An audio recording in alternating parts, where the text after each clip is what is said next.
We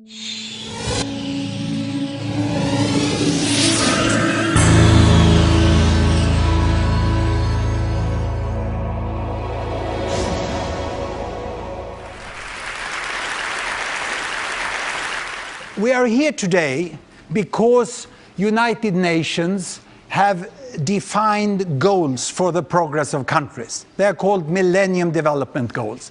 And the reason I really like these goals is that there are 8 of them. And by specifying 8 different goals, the United Nations have said that there are so many things needed to change in a country in order to get a good life for people. Look here, you have to end poverty, education, gender, child and maternal health, control infections, protect the environment, and get a good global links between nations in every aspect from aid to trade. There's a second reason I like these development goals, and that is because each and every one is measured. Take child mortality. The aim here is to reduce child mortality with 2/3 from 1990 to 2015. That's a 4% reduction per year. And this with measuring, that's what makes the difference between political talking like this and really going for the important thing, a better life for people. And what I'm so happy about with this is that we have already documented that there are many countries in Asia, in Middle East, in Latin America and East Europe that is reducing with this rate. And even mighty Brazil is going down with 5% per year and Turkey with 7% per year. So there's good news. But then I hear people saying there is no progress in Africa. And there's not even statistics in Africa to know what is happening. I'll prove them wrong on both points. Come with me to the wonderful world of statistics. I bring you to the webpage childmortality.org, you know, where you can get deaths in children below 5 years of age for all countries. It's done by UN specialists, you know, and I will take Kenya as an example. Here you see the data. Don't panic now. Don't panic, you know. I'll help you through this. It looks, you know, nasty like in college when you didn't like statistics, man. But first thing, when you see dots like this, you have to ask yourself, from where do the data come? What is the origin of the data? Is it so that in Kenya there are doctors and other specialists who write the death certificate at the death of the child and it's sent to the statistical office? No. Low-income countries like Kenya still don't have that level of organization. It exists, but it's not complete because so many deaths occur in the home. With the family, and it's not registered. So what we rely on is not incomplete system. We have interviews, we have surveys, and this is highly professional female interviewers who sit down for 1 hour with a woman and ask her about birth history. How many children did you have? Are they alive? If they died, at what age and what year? And then this is done in a representative sample of thousands of women in the country. And put together in what used to be called a demographic health survey report. But these surveys are costly, so they can only be done with 3 to 5 years interval, but they have good quality. So this is a limitation. And all these colored lines here are results. Each color is one survey. But that's too complicated for today. So I'll simplify it for you, and I give you one average point for each survey. This was 1977, 1988, 1992, 97, and 2002. And when the experts in the UN have got these surveys in place in their database, then they use advanced mathematical formulas to produce a trend line. And the trend line looks like this. See here? It's the best fit they can get of this point. But watch out, they continue the line beyond the last point, out into nothing. And they estimated that 2008 Kenya had a child mortality of 128. And I was sad, because we could see this reversal in Kenya with an increased child mortality in the 90s. It was so tragic. But in June, I got a mail in my inbox from Demographic Health Survey, and it showed good news from Kenya. I was so happy. This was the estimate of the new survey. Then it just took another 3 months for UN to get it into their server, and on Friday we got the new trend line. It was down here. Isn't it nice? Isn't it nice, yeah?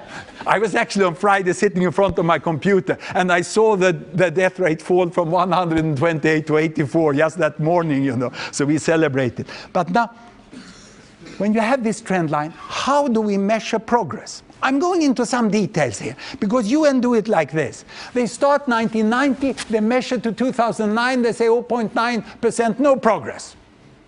That's unfair. As a professor, I think I have the right to propose something differently. I would say, at least do this. 10 years is enough to follow the trend. It's 2 surveys, and you can see what's happening now. They have 2.4%. Had I been in the Ministry of Health in Kenya, I may have joined these 2 points. So what I'm telling you is that we know the child mortality. We have a decent trend. It's coming into some tricky things then when we are measuring MDGs. And the reason here for Africa is especially important because 90s was a bad decade.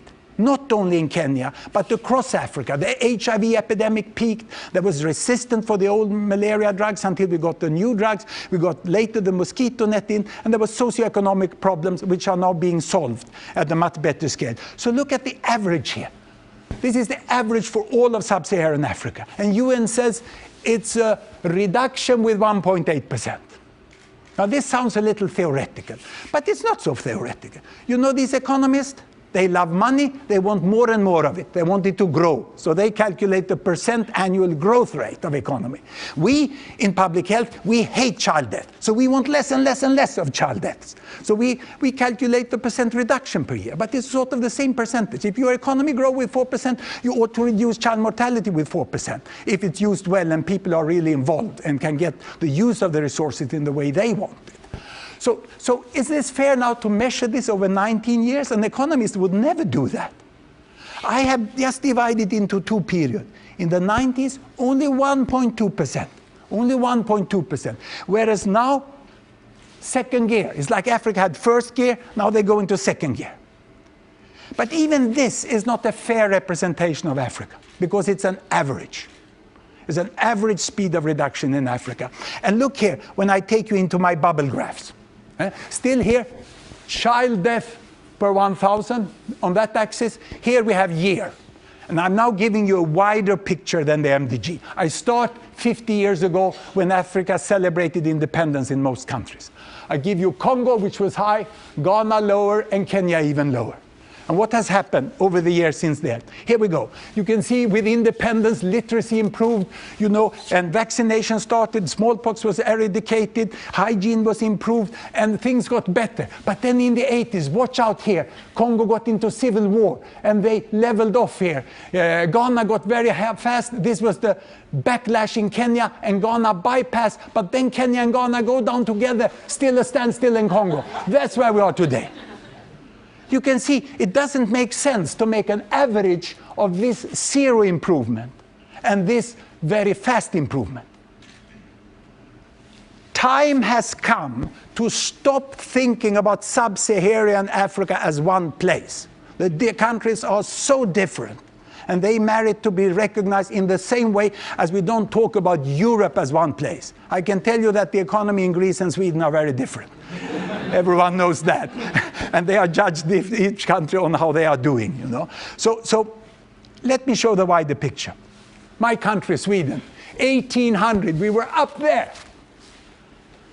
What a strange personality disorder we must have, counting the children so meticulously in spite of a high child death rate. It's very strange, it's sort of embarrassing. But we had that habit in Sweden, you know, that we counted all the child deaths even if we didn't do anything about it.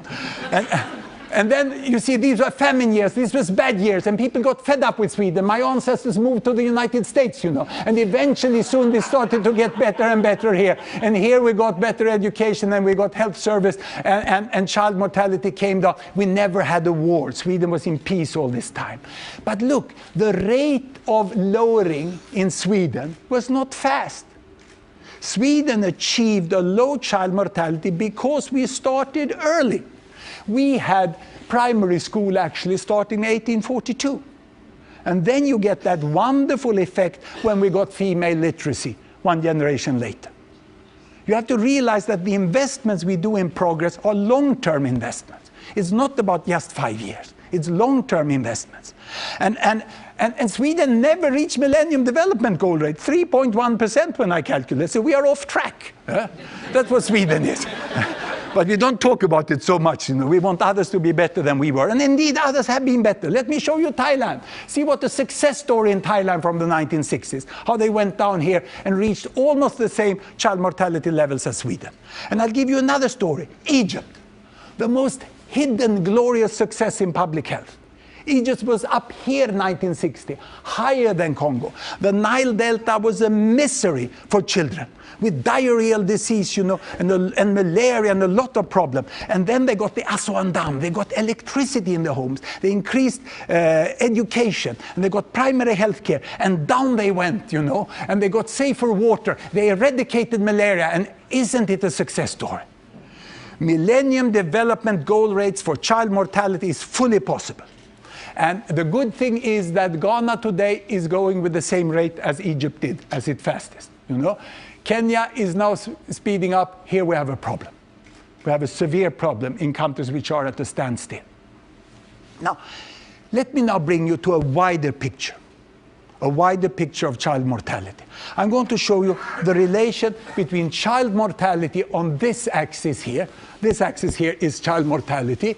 And here I have the family size. The relation between child mortality and family size. 1, 2, 3, 4 children per woman, 6, 7, 8 children per woman. This is once again 1960, 50 years ago. Each bubble is a country. The color, you can see the continent. The dark blue here is sub-Saharan Africa, and the size of the bubble is the population.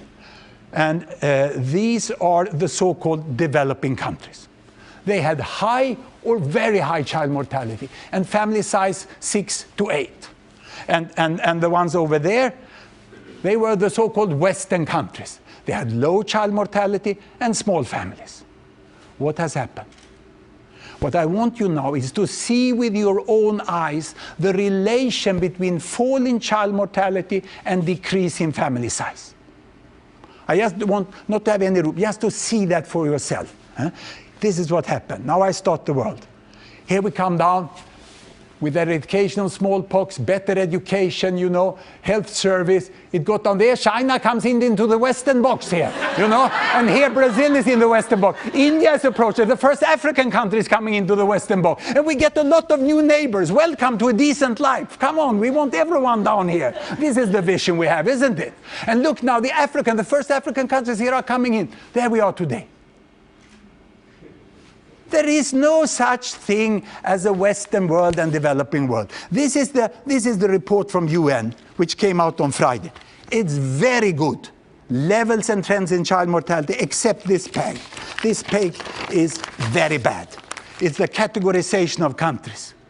It labels developing countries. I can read from the list here. Developing countries, Republic of Korea, South Korea.